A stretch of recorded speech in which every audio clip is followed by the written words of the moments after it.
napesi Emelia souligné boyoka kolela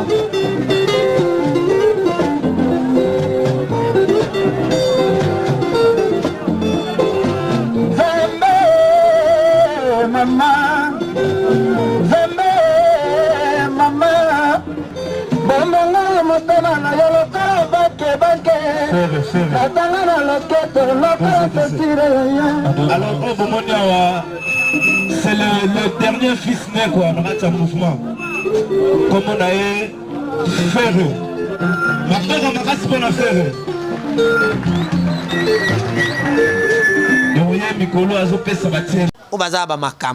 Raison pour laquelle je vous dis que Ferrego là, c'est parmi les artistes où a apporté Pierre. Déjà Gaulois babagina loba et na Ferrego là zala. Mais c'est juste que reconnaissance pour comprendre que ces derniers azala qui. Parce qu'il y a un album de Dynastie aussi en promotion. Au moins, pour reconnaître quand même ces derniers Azaki, Seguin, c'est l'un des derniers fils. Par contre, on dit là, mon affaire. Vous reconnaître Valère Seguin en tant qu'un ancien Wenge, musique à BCBG 4x4. Mais vous reconnaître Ferreté. Babi, quelque part, qui m'a dit à ma bena jalousie. Babi, bon jalousie, pourquoi? À Bonga, à Suma Banda, Belé, à Roma, Bami, tout cas danger, Tonin. De l'autre côté, Blaise Boula Lobby, à Monaye na Wengete. Mais il y a des images, Oyo, Ferrego là. Ouerason Jibem puis na Blaise Boula ba oyemba. Ba bito tu na Blaise Boula o azaki côté na wana ono oyemba na. Ezai nani. À cette époque Blaise Boula azaki aveugle ana komona bien te to ano oyeba batuté. Bomanga motema na yo lokola banke. Atanga na loketo lokola petire ya. Alors Bomonia, c'est le dernier fils né quoi, dans le mouvement. Comme on a eu Ferre. Ma mère m'a cassé pour la Ferre. Donc, Mikolo a zopé sa matière.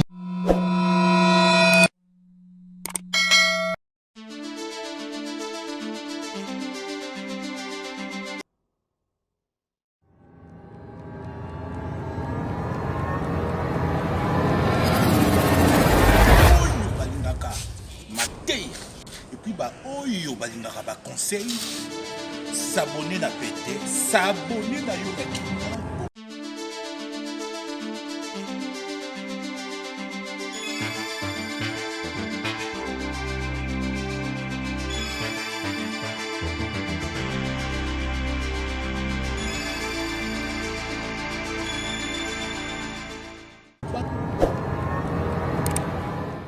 Merci beaucoup, chers amis, chers abonnés de Malongi Officiel Télévision. Ravi de vous savoir si nombreux disséminés à travers le monde entier en train de nous suivre. Tariq Ngango, le richissime journaliste en Zambie, à la présentation de cette grande émission. Bon, mais c'est une émission au Musique Yamboka.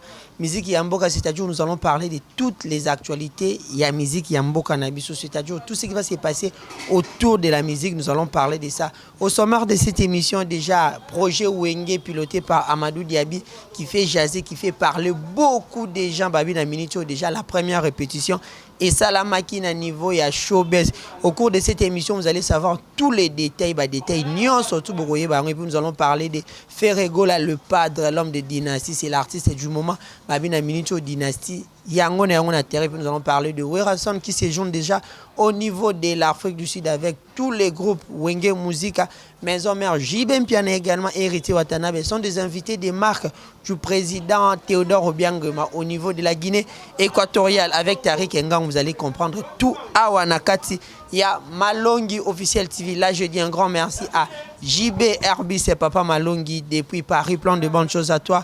Un grand merci également à Papissa pour le chef de ville. Quand le chef est là, la ville est calme. Un grand merci à Alain BCBG qui est derrière la caméra. Également à Hervé Bossitapen, Misapi Atalo. Un grand merci Nabatu Tubolingara Tariq Ngango, le richissime journaliste et Nzambe. Retrouvez-moi ici sur Malongi Officiel Télévision. Abonnez-vous massivement et puis cliquez sur la cloche des notifications pour rater aucune information. Déjà, sans plus tarder, j'entre dans le bain du sujet. Il y a Moko Mwalelo. Je vous ai parlé du projet Wenge Musica BCBG 4x4 tout terrain. 25 ans après leur dislocation, Bayokani, Basangani, mais autour d'un projet OAPI déjà, Le premier projet Zali concerne à niveau il stade de Martyr le 30 juin, le jour de l'indépendance de la République de du Congo, jour où on fêté 62e anniversaire. Il y a Mboka Nabiso Wenge dans son ensemble va remettre un concert avec la grande équipe Bango tout bakozalana mais babi Wenge 12 ici l'a raté. 12 ici l'a raté, c'est-à-dire tondo ba 12 bana bandal bayebi. 12 ici l'a raté, c'est-à-dire Tindika Tiakal. Entre autres, Marie-Paul, Azu 12 Ferregola, Azu 12 Talaba, tu vas réclamer. Abi, on n'échange jamais l'histoire. L'histoire, elle est têtie. L'histoire, elle a déjà été écrite. Bon, Matabo Kita, tous ces gens-là font partie du Wenge. Musique à BCBG 4x4, tout terrain. Déjà, ils ont été reçus le dimanche dernier par la très chère mamie, il est là. Dans le cadre de son émission Caribou Variété. Au Apito Monaki, Jibem Piana, Werason, Adolphe Dominguez, Didier Massela, Blaise Boula, Bango, presque tout Bazala Kiwana. Ils ont expliqué la démarche, il y a projet na Bango, détail Après le concert, il y a le 30 juin, ils vont séjourner à niveau, il y a Cap Vert, la capitale, si je ne me trompe pas, c'est Praia. Bon, on a niveau pour enregistrer un maxi single de 4 chansons dont tout le monde a participation, il y a Batunios. Mais polémique, ils ont régné autour, il y a présence ou la non-présence, il y a Ferregola, qui est le dernier fils, il y a Wenge Musica, maison mère. Il y a Wenge Musica BCBG 4x4 plutôt. Tout le monde a réaction et outils de part et d'autre. Entre autres, tout le monde dit Zachary Bababa sur Alobi, on n'échange pas l'histoire. Ferregola était dans Wenge, Batika, polémique, Batika, Makambu, Benga, Ferregola, parce que c'est lui qui amène la rumba congolaise au bon port. Yemuta Simi Makambu Mikolo. Sans manquer du respect à personne, sans dire n'importe quoi. Dans la minute où tous ces grands-là à Wenge, ils n'ont plus la même capacité vocale au Bazaranango vers les années 80, vers les années 90, vers les années 95, 96, 97. Aujourd'hui, Marambo changea. Aujourd'hui, Marambo changea tellement ébélé. Jibem Piana déjà, ça fait plus de 10 ans que ça soit album. Sur le plan musical, sur le plan en scène internationale, Jibem ne fait pas le poids. À ça, elle est sous-poitée. Il y a également Werason à Mekarako Bimisa album, mais tout le monde nous connaissons la réalité puis la suite. Biso tout au Vana Kishasa, tout zarana poto, tout zarana intérieur en boka to ebine mambetambolra. Wera à s'accrocher à l'issoussou. Ndenge benaza ko s'accrocher comme le roi de la forêt depuis le départ et salama moi tronaka sa maison. Didier Massela Lema Kaba d'ailleurs to yebite sur babeta l'issou musique. Nous les avons retrouvés seulement grâce à ces projets. Blaise Boula, n'en parlons même pas, est trop retrouvé le 14 février dans Saint-Valentin. Adolphe Dominguez, il venait de faire sortir un album Intouchable, intouchable. Personnellement, je me suis posé des questions. Est-ce que l'album Wana, et au Kamega Nanda Kunaye, na famille Naye, tout biso tout va connaître parce que tout va pandisango, et tiga ko s'accrocher, atamukete, manda chante, abomango to orchestre na kuma na mwana, ba PC bana oki a diriger. Titina habite à la musique et Kokota plus de 25 ans à zone Kishasa à zone Babsou Kishasa bien été pour Anini musique habite à la soute Kalouji avec la musique il y a interprétation à poto. Il y a également aimé l'alias de Mingongo avec son Wenge Poussanato Fanda. Yepé habite à la musique il y a interprétation à poto. La seule personne capable selon Gaï en tant qu'analyste culturel selon Gaï la seule personne capable qui peut influencer également les gens. En dehors il y a Werason na Jibem Piana au bazana un peu bana influence il y a moins mingi. C'est Ferregola le padre, Jésus des Niances. Il y a également Marie-Paul qui est à côté. Il y a éviter sur musique qui habite à Kaka. Tout habite à de l'autre côté, tout le monde qui est combattant. Aujourd'hui, le régime peut changer. Tout le monde y a son appel qui chasse. Pour dire que Wenge to yoka sonité. Wenge to chalo lendo à part. Le Wenge to tika ba conflit. On se pose des questions. Est-ce que Tibo Sangani wana, c'est pour un amour vrai ou bien c'est de l'hypocrisie? Parce qu'en attendant certaines paroles, les obimanamalobes, les leaders, est-ce que ils ont appris à mbongo sangisi bango Amadou Djabi a dû paquet à tina mesa ne sangisi bango tous ils avaient un amour vrai. De l'autre côté, tout le monde Marie-Paul Azati. Est-ce qu'ils ont un amour vrai? Tous ils ont toujours à cause de l'argent. Nana qui vient mettre Churamboma que je salue depuis Paris. À l'objet hypocrisie les amis. Balingani na bangote. Mbongo ga ne sangisi bango. Donc l'argent, ils ont un pouvoir et au 5 sabato balingana ate. Et si ce n'était pas à cause de l'argent, balingé ba sangana benande ba sangani bongo. To sola non bien na ba commentaire bo meka ko solo la bo tia ba commentaire o be ba finga ra bo finga to mesana ngo. O cop na biso to mesana mambo ana nyoso to. Un grand merci à mon ami que j'aime beaucoup hein, Bienvenue Rossignol, bienvenue Rossignol depuis Lyon, le mannequin de Lyon. Plein de bonnes choses à vous. Je dis également un grand merci à l'espace Yambi Bisso. Espace Yambi Bisso, espace moi, il y a bien Nakati, il y a Bandal, simple mais bien. C'est-à-dire Bandal Moula, non loin en tiré, simple mais bien. Donc, ici, il y a beaucoup de Bassia qui toko, beaucoup de Massanga Malili, il y a bien. Un grand merci à maman, Yambi Bisso, vraiment un grand plaisir. Donc, je continue comme je disais, Wenge Toga Sonité.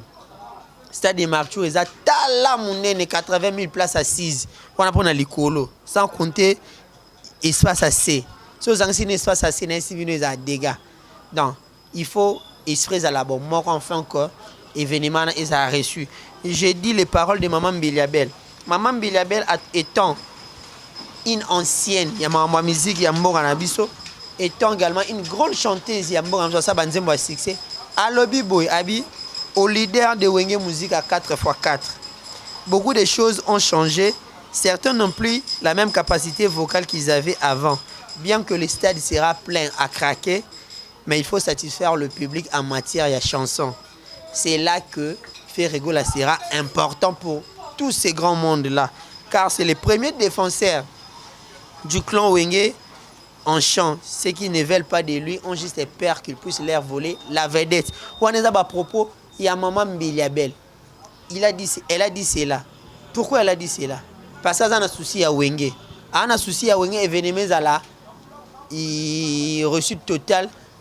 Bon, c'est invité, bien sûr. Vous avez tout le monde va invité. Tout le monde c'est parmi les invités. Tout le monde va inviter. Belé, Manou Dibang, ainsi de suite.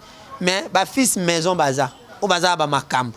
Raison pour laquelle je vous dis que Ferregola, c'est parmi les artistes qui ont apporté Pierre. Déjà, loba et mais c'est juste que reconnaissance pour comprendre que ces derniers azalaki. Parce qu'il y a un album de Dynastie aussi en promotion. Au moins, pour reconnaître quand même ces derniers azalaki. Séguin, c'est l'un des derniers fils.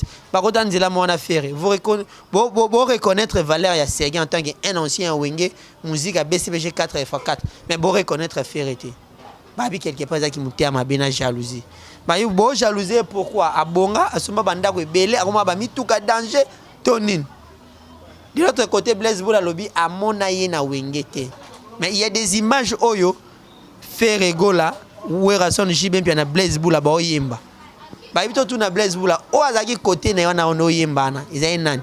À cette époque Blaise Boula azaki aveugle ana mona bien teto ano yeba batuté. Non, pour dire que Totika qui monte Mamabé, Totika monte Mamabé, c'est le Congo qui va gagner. Aujourd'hui, tout le monde a fierté à Congo à travers les artistes tels que Fali Poupa, Ferregola, Inosbi, Héritier Watanabe, Bangonyo Sotoan, ils font la fierté du pays. Ils ont Congo qui gagné. Ils ont dit que non, on est à Yemoro. L'autre fois, tout le monde dit musique à Congo, il y a des stades partout. On est à la musique à Mbokanabisu. On est à la musique à Congo. J'espère bien que je suis en train de faire mon analyse tellement bien pour comprendre bien. Donc, toza a pour tomber la bendele amboka, tomber la nkite amboka. Pour la réussite de cet événement, bo sangi sabatu tout. Et ça des jours on a sur estimité to tab nora le Rwanda ko ezika. To tab nora le Rwanda ko ezika. Un grand merci na Batunyo surtout Bolanda Tarik Ngango, journaliste en Zambie. Comme je vous disais, Ferregola à un niveau il y a Afrique du Sud et à niveau il y a Nigeria plutôt, à niveau il y a Abuja. Déjà c'est la toute première sortie depuis la sortie il y a album Naïd Dynasty. Le padre séjourne à niveau il y a Abuja avec tout son orchestre, Jet Set Mobimba, Mark House, Nicolas, Ati Solo, Charlie Solo, Mikombe, Mukinzana Baz, tout na minute au Membonda, Igor Lubasa, Ferrari, Nakati Abuja, Nabukasi, Boss, Gessi, Asamagay. Donc, ils vont livrer des concerts. Le premier concert est au lobby le 7. C'est le 7 mai. Niveau à Abuja. Puis le deuxième concert est dimanche le 8. Puis après, l'orchestre est regagné Kinshasa pour des préparations. Il y a sortie officielle, il y a Dynastie à niveau à Kinshasa. Il y a chaque club. Autobengi Gauloise. Tout vous a disséminé à travers le monde entier. Jour où on est à la fête parce que Dynastie, ça sera présenté à niveau à Kinshasa. En attendant la sortie à Dynastie volume 2. Volume 2, où il fait Ferregola à Yemina Bamasta, tout ya Wenge. JDT Moulopo, Seleo, Bill Clinton, Serge Mabia Lafumwa Bandinga, Emile alias Demingongo, J3 et Volontaire. Il y a également la présence de Alim Bonda, japonais, presque bango tout bakozalawana. Non, pour dire que non, il y a Mine Nezoya. Ferrego, la félicitation pour l'album Dynasty, un album riche en mélodie, riche en texte, vraiment. Tu as dépassé la limite, ça va s'attendre. Tant que l'album est à un niveau, moi, mais tout le monde est vraiment on va attraper ça, il y a danger. Merci beaucoup à tous les amis vous êtes disséminés à travers le monde entier. Je dis un grand merci à Brinette et la grande dame de Paris, plein de bonnes choses à toi. Également à Shadrach et Miguel V chinois depuis Dubaï. PC Langambote na Justina, Justina la fille à papa, Falidi Cap et papa na Justina. Plein de bonnes choses à vous. Alain Kembe, la garçon des disques depuis Paris. Maintenant, nous allons parler de Wenge Musica, maison mère des phénomènes Ndiama Makanda Werason, qui séjourne en ce net moment à niveau il y a Cape Town Nakati Afrique du Sud.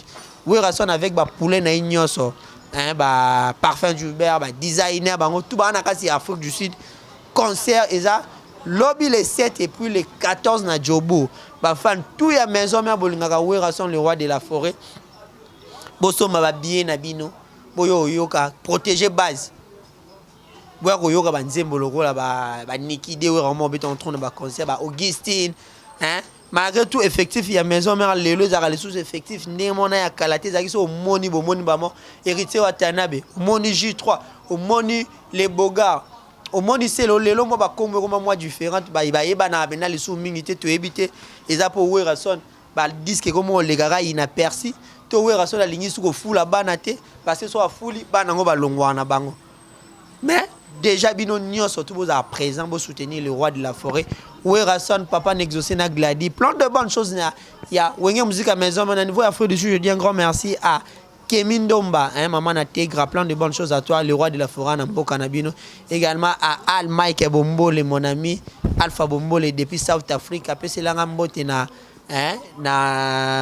Renate Bastouli, plein de bonnes choses à vous. Également à Deborah Lokomo Lifunza, plein de bonnes choses à vous Bofanda na Katia Mboka na South na Ninga ya Kimia pese ngambote na Dixon Dido, plein de bonnes choses à vous. Comme je vous parlais, il y a également héritier Watanabe Motona Tembe Goga, l'homme de mi-ange mi-démon qui séjourne à niveau ya Guinée équatoriale, la capitale Malabo. Sur invitation, il y a présidence de la République, le président Théodore Obiangema Abensi, héritier Watanabe avec son orchestre, la team Wata. Il y a également Papa Chéri Jibem Piana, le président du Wenge Musica BCBG, na orchestre Mobimba Fusée de guerre, bango nyon surtout na Minicho, Rio de Janeiro, Jidel, Bazana Kati ya Malabo. Là où ils vont se produire pour une production dans le cadre privé au président Théodore Obiangema Abengisaki Bango. Déjà Jibem Piana Boyebi Papa Chéri c'était leader tellement luxier. Au Abazara toujours une invitation, il y a président, il y a milliardaire, il y a millionnaire. Au monde a concert comme c'était l'autre fois avec Ferrego et Werason. Cette fois-ci c'est Jibem Piana et héritier Watanabe Wenge toujours. Babi Wenge toujours bon moko yango basengi Wenge boza bon moko botika esprit à 12 botika esprit à 12 tout le monde qui déjà première répétition au niveau ya showbiz public les autres éléments na mamba bien et zaba mona bena jiba OK daïda Jésus en va kufada makambo ça na sûr certain que bana banda la guerre sans fin Peter Kokopi le premier ministre japonais bango tout déjà baza motivé bandérole les mati bon retour au fondé du pouvoir donc makambo za la bien bolongo la hypocrisie batu ba bolongo la hypocrisie makambo eza kitoko ba maman malongi nyonso na pesi bino mbote papa malongi JBR bis plein de bonnes choses à vous makambo za kitoko avec Alain BCBG babie bazua bi cameraman à Boga babi sala makambo batu tout na niveau ya poto Tariq Ngangu bolanda nga siko na kati ya Malongi officiel TV avec JBR bis papa Malongi ande makambo ande to ando pesa makambo. Donc habituez-vous déjà dans votre émission musique ya mboka to ando yembino ba invité nyonso. Nous allons parler de tout ici. To ando lo ba bena makambo tout les gars awa. Un grand merci na batu nyonso tout boza disséminé à travers le monde entier bo pesa Tariq Ngangu confiance. Dadi Akouza, grande puissance, mais c'est 60 depuis Paris. Plein de bonnes choses à vous. Peselanga Mbotena. Rémin Dombasi, Yaya Baleki, plein de bonnes choses à vous également. À Yuka Bouikou. Yaya Nangamo Yuka Bouikou. Sabatino Wembo. Peselanga Mbotena, Joël Wembo. Plein de bonnes choses à vous depuis Paris. Nzamba Zanabino, Diego Musique, le producteur le plus compétent de tous les Congolais, le meilleur producteur congolais de la décennie. Plein de bonnes choses à vous. C'était le vôtre Tariq Ngango, journaliste en Zambie. Nakati ya Malongi Télévision. Habituez-vous. Ah, on est toi, nous y a ba makam. Toi, nous pèse ba makam. Ba actualité ni en sonné ba noya. Toi, nous y a nango. Mon numéro est affiché wana na se. Benga, comment na WhatsApp et au sala bien beau soutenir ngai. Et un grand merci également à Jean-Paul Betou, ma pipina dollar depuis Stockholm Nakati à Suède. Django le padre Motomako bien génique Mba le papa na Ibertina. Gelor Mitwens. Bambote Nabino, restez branchés sur Malongi officielle télévision, vous allez rien manquer. Je vous rappelle, nous avons parlé de Wenge Musique à BCBG 4x4 avec le projet de il y a Amadou Diaby, le premier projet ça concerne au niveau du stade de Martour. Tout le monde déjà la première répétition Bandagi, tout le monde Blaise Boula, Titina, Manda chante, mais tout le monde va m'y souter. Tel que Marie-Paul, Aïmana qui ne bougeait pas, Katie Ferrego, l'un des derniers fils à Wenge, Azate. Et nous avons également parlé de Ferrego qui séjourne au niveau à Abuja, Nigeria, où a premier concert après la sortie de Dynasty. Nabokasi, il y a Gessi Asamogei. Dans mon délégation, il est composé de DG Polo, Pichubo Toko. Il y a également la presse qui est représentée, Charlie Prince, Oapakenda Gina Bango, représenté Bissoba journaliste. De l'autre côté, nous avons vu également Werrason à niveau d'Afrique d'ici, na poulet na union surtout. Nous avons soutenu Bango Jibem Piana héritier Watanabe Nakati ya Guinée équatoriale, ici, Théodore Obiangema. Et également, surtout, soutenir la musique congolaise. Plein de bonnes choses à vous. Tariq Ngango, journaliste en Zambie, le vôtre sur Malongi officielle télévision. On se voit prochainement. Merci beaucoup.